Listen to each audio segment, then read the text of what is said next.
Recording studio Jehanabad. बोलो बोलो छठी मैया की।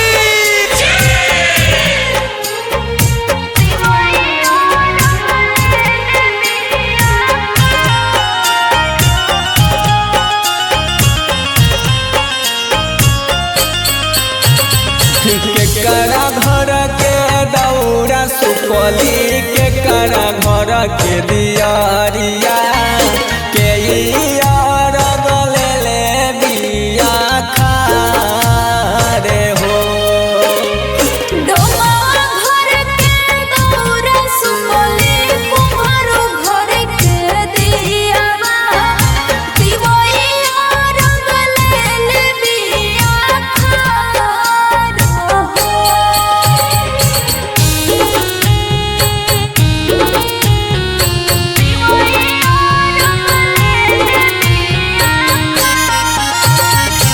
म्यूजिक बाय विकास राज। बोलो बोलो छठी मैया की।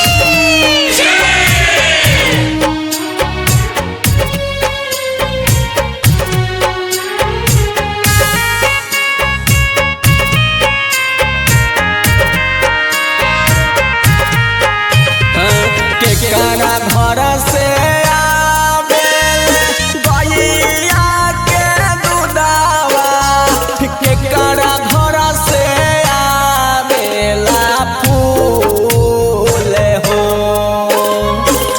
मेरा घर से आवेला गैया के दूधवा, मालिक घर से आवेला फूल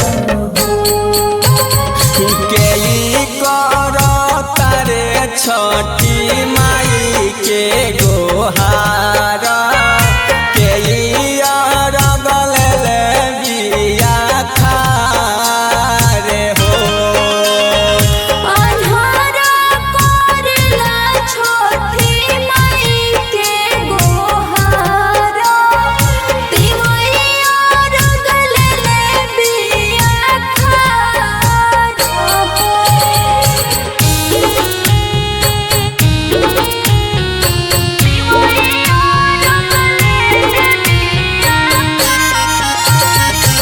म्यूजिक बाय विकास राज।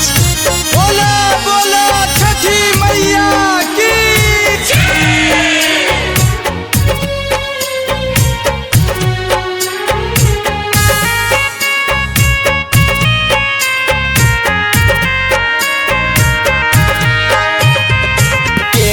लेके जाए लगल माथा पर दौड़ावा, किना खा के पड़ेला यार गे हो। लेके जाए लगल माथा पर दौड़ावा, सूरज मल के पड़ेला